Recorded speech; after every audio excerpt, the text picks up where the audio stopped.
సామాన్యులు వీళ్ళు ఏం గెలుస్తారులే అనుకున్న వాళ్ళని తీసుకుపోయి అధికారాలు అందలాలు ఎక్కించింది ప్రజలే.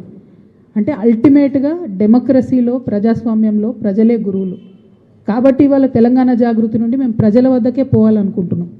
ఇక్కడ హైదరాబాద్లో కూర్చొని అక్కడెక్కడనో అచ్చంపేటలో ఉన్న వాళ్ళ కష్టాలు మాట్లాడడం, ఇక్కడ హైదరాబాద్లో కూర్చొని అక్కడెక్కడనో ఆదిలాబాద్లో ఉన్న వాళ్ళ కష్టాలు మాట్లాడడం, ఇక్కడ హైదరాబాద్లో కూర్చొని అక్కడెక్కడనో భద్రాచలంలో ముంపు గ్రామాల గురించి మాట్లాడడం ఇది సరిపోదు. ఇది కావాలి. ఎందుకంటే రాష్ట్ర రాజధానిలో సమస్యల పట్ల ప్రభుత్వాల యొక్క దృష్టిని ఆకర్షించాలి కాబట్టి ఇది కావాలి.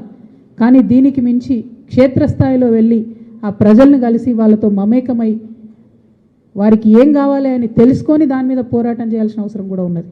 ఎట్ ద సేమ్ టైం మీ అందరికీ తెలుసు, మన తెలంగాణ సమాజం ఆలోచన పరుల సమాజం. ప్రతి గ్రామంలో, ప్రతి పల్లెలో, ప్రతి పట్టణంలో, ప్రతి మండల కేంద్రంలో, ప్రతి జిల్లాలో ఆలోచన పరులు ఉంటారు మన వాళ్ళు. ఎక్కువ శాతం మనసుతోనే ఆలోచిస్తారు, సానుభూతితో ఆలోచిస్తారు, అందరు బాగుండాలని ఆలోచిస్తారు. మన తెలంగాణ వాళ్ళు మంచి మంచి మేధావులు ఉన్నారు, వరల్డ్ క్లాస్ రెనోవేషన్ పొందినటువంటి మేధావులు కూడా ఉన్నారు. ఈ ప్రయత్నంలో తెలంగాణ జాగృతి ప్రతి జిల్లాలో 2 రోజులు ఉండి ఆ జిల్లాల్లో ఉండే, ఆ మండలాల్లో ఉండే మేధావులని, నాయకులని, కార్యకర్తలని, ప్రజలని, మహిళల్ని, యూత్ని అందరినీ కూడా కలుస్తాం, అందరితో కూడా మాట్లాడతాం, అందరితో కూడా సమాలోచనలు చేస్తాం, ఆలోచనలు పంచుకుంటాం. దాని నుండి ఒక సొల్యూషన్ ఖచ్చితంగా వస్తుంది. సామాజిక తెలంగాణ కావాలి అని అంటే, అందరం సమృద్ధిగా ఉండేటటువంటి తెలంగాణ కావాలంటే, అందరికీ సమాన గౌరవం ఉండేటటువంటి తెలంగాణ కావాలంటే, అందరికీ సమాన అవకాశాలు వచ్చేటటువంటి తెలంగాణ కావాలంటే ఏం చేయాలి, ఎట్లా ముందుకు పోవాలి, ఎట్లా సాధ్యమవుతుంది? ఈ అంశాలు కేవలం హైదరాబాద్లో కూర్చొని చర్చిస్తే కావు. హైదరాబాద్లో ఉండే వాళ్ళతోనూ చర్చించాలి, ఊర్లలో ఉండే ప్రతి ఒక్కరిని కూడా కలుపుకొని చర్చించాలి. అల్టిమేట్గా ఫలితాలు ఎవరికి రావాలనుకుంటున్నాం? ఆయా గ్రామాల్లో ఉండేటటువంటి యువతకు ఫలితాలు రావాలి, ఆయా గ్రామాల్లో ఉండేటటువంటి మహిళలకు ఫలితాలు రావాలి, ఆయా గ్రామాల్లో ఉండేటటువంటి రైతులకు ఫలితాలు రావాలి. ఇవి రావాలి అంటే వాళ్ళ దగ్గరికి పోయి మనం ఆలోచన చేయాలి. దానికోసమే ఒక 4 నెలల యాత్రను తెలంగాణ జాగృతి నుండి చేపడతా ఉన్నాం. జాగృతి జనం బాట అనేటటువంటి పేరుతోని ఈ యాత్రను చేపడతా ఉన్నాం. ఈ జనం బాట కార్యక్రమంలో ప్రతి జిల్లాల్లో 2 రోజులు ఉంటాం. ఆ 2 రోజులు కూడా అక్కడ ప్రజలతో అందరితో మమేకం అవుతాం, మాట్లాడతాం. ఆ తర్వాత మీకు షెడ్యూల్ మొత్తం ఇవ్వడం జరుగుతుంది. ఇచ్చినటువంటి షెడ్యూల్ ప్రకారం ఆయా జిల్లాల్లో కార్యక్రమాలు ఉంటాయి. ఇవాళ మళ్ళొక మాట తెలంగాణ బిడ్డలందరూ కూడా ఆలోచన చేసుకోవాలి. నిజంగా చనిపోయినటువంటి అమరులు, త్యాగాలు చేసినటువంటి ఉద్యమకారులు ఎందుకోసం చేసిండ్రు? తెలంగాణ వస్తే అందరం బాగుంటామని చేసిండ్రు, అందరం కూడా బాగుంటామని చేసిండ్రు. వారి త్యాగాలకు అర్థం ఉండాలంటే ఖచ్చితంగా సామాజిక తెలంగాణ రావాల్సిందే. ఆ సామాజిక తెలంగాణ సాధనలో భాగంగానే ఈ యాత్ర.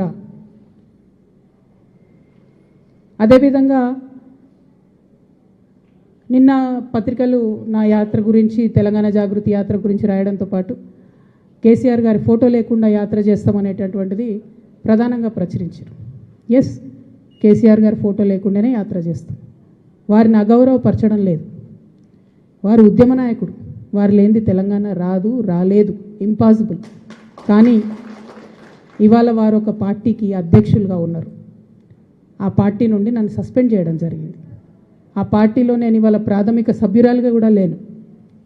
నేను తెలంగాణ ప్రజల దగ్గరికి పోయి మళ్ళీ వాళ్ళ సమస్యలు ఏంటి తెలుసుకొని తెలంగాణ జాగృతి అనే సంస్థను పటిష్టం చేసేటటువంటి ఈ ప్రయత్నంలో కేసీఆర్ గారి ఫోటో పెట్టుకోవడం అంటే నైతికంగా నాకు కరెక్ట్ కాదు. అది చెట్టు పేరు చెప్పుకొని పండ్లు అమ్ముకోవాలనే ఆలోచన నాకు లేదు.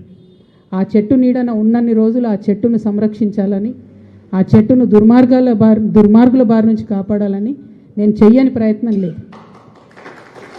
ఇవాళ ఆ చెట్టు నీడ నాది కాదు అని చెప్పినప్పుడు ఇంకా ఆ చెట్టు పేరే చెప్పుకొని బతకాలనే ఉద్దేశం నాకు లేదు. నేను నా తువ్వ వెతుక్కుంటున్నా. తెలంగాణ బిడ్డల కోసం, తెలంగాణ ప్రజలతో, తెలంగాణ మేధావులతో సమాలోచన చేయడానికి, వారితో మమేకం అవ్వడానికి నేను ఒక తువ్వను ఎత్తుకుంటున్నా.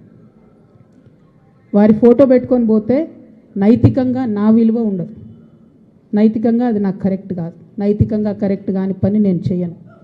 తెలంగాణ జాగృతి సంస్థ పెట్టినప్పటి నుంచి నేను బీఆర్ఎస్ పార్టీలో చేరే వరకు ఎన్నడూ కూడా కేసీఆర్ గారి ఫోటో పెట్టలేదు. ఆ రోజు ఆయన ఉద్యమ నాయకుడైనా, అనేక కార్యక్రమాల్లో మేము పాల్గొన్నా. అప్పుడైనా ఇప్పుడైనా జయశంకర్ సార్ ఫోటోనే పెట్టినాం. నేను బీఆర్ఎస్ పార్టీలో ఎంపీగా గెలిచిన తర్వాత ఖచ్చితంగా సార్ ఫోటో పెట్టినాం, నేను కాదనట్లేదు. సో ఇదేదో సార్ కోసం అగౌరవం అన్నది కాదు, ఇది నా మారల్ కంపాస్ కరెక్ట్ కాదని చెప్తున్నది, నైతికంగా ఇది కరెక్ట్ కాదని చెప్తున్నది. కాబట్టి దీన్ని తప్పులు రాయకుండా నేను నా తరఫునే క్లారిటీ ఇస్తున్నా. మీడియా మిత్రులు నిన్నటి నుంచి అత్యుత్సాహంతో చెప్తున్నారు కాబట్టి నా తరఫున నేను ఇచ్చేటటువంటి క్లారిటీ. వారు నా తండ్రి గారు, వారి కడుపున పుట్టడం అనేది జన్మజన్మాలకు నేను చేసుకున్నటువంటి అదృష్టం. కానీ దారులు వేరైతున్నప్పుడు ఇంకా కూడా నేను వారి పేరు చెప్పుకొని ఉండడం అన్నది నైతికంగా కరెక్ట్ కాదు. అందుకోసమే వారి ఫోటో లేకుండా ముందుకెళ్తున్నామనే విషయాన్ని ఈ సందర్భంగా తెలియజేస్తూ ఉన్నాను.